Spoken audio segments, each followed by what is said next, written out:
Hey folks, Eric Berger with the Jewish Light here. Hope you've been able to stay physically and mentally healthy.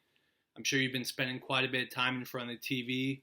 If you're looking for something new to watch, there's a film that came out recently called Resistance. It's directed by Jonathan Jakubowicz and stars Jesse Eisenberg as Marcel Marceau. Marceau was an aspiring actor and mime artist who during World War II put aside his career to join the French resistance against the Nazis. In the movie, he's trying to save a group of children who were orphaned by the Nazis. Jesse and Jonathan will be participating in a Zoom discussion Thursday, May 7th with Dan Reich, the curator and director of education of the St. Louis Holocaust Museum and Learning Center. You can find links to stream the movie and for the Zoom discussion below. Jesse and Jonathan also agreed to do an interview with The Light. Jesse has starred in films such as The Social Network, Batman vs. Superman, The Squid and the Whale, and Zombieland. Jonathan is a Venezuelan filmmaker who directed Sequestro Express, which was nominated for Best Foreign Language Film at the British Independent Film Awards. So here's the interview. Hope you enjoy. When I learned that Jesse's mother was a professional clown, that he literally grew up with, watching his mother paint her face in white to go to work. And I knew that his family, he also lost family in the Holocaust. I knew he was going to connect with the story. And I have to say, as I was writing the script, I was already picturing him. And I sent it to him, and then we started working together for a long time in the script. And then he started rehearsing and learning to be a mime.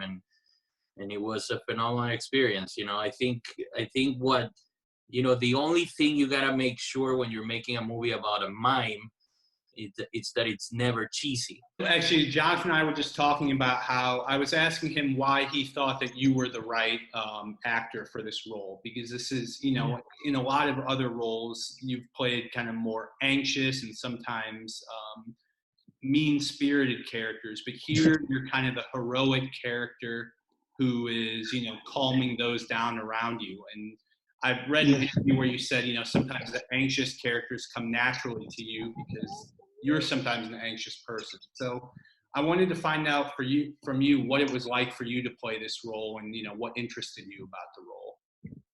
Oh, thanks a lot. Yeah, well, there were so many biographical overlaps with the character as well as personal ones. Biographically, Marceau's family comes from a similar area of Poland that my family comes from. And my mother, while I was growing up, was a clown. And so I grew up watching clowns and learning about clowning and mime. And so there were a few biographical, but I would say personally, more than anything, I really loved the way that the character was struggling to balance being an artist with being a good person. I am constantly trying to reconcile those two things. As an artist, I feel I do things that are often self-serving and, for some kind of commercial benefit. And as a person, I try to do things that have more immediate, impact on some greater good. I spent the day painting at a domestic violence shelter. I'm constantly trying to engage with things that seem to be more of a socially benevolent. But of course, I'm also torn being an artist who's self-indulgent and tries to, get my own things produced all the time.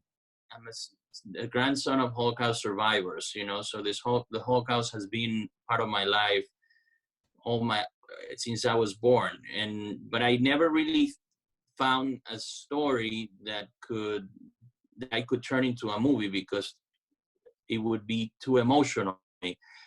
But specifically, this story felt like it wasn't about extermination; it was about salvation. And the fact that they all took the step of risking it all to save children that weren't even their children, and stayed in France and created this network that ended up saving 10,000 kids, by risking everything because it was simply the right thing to do.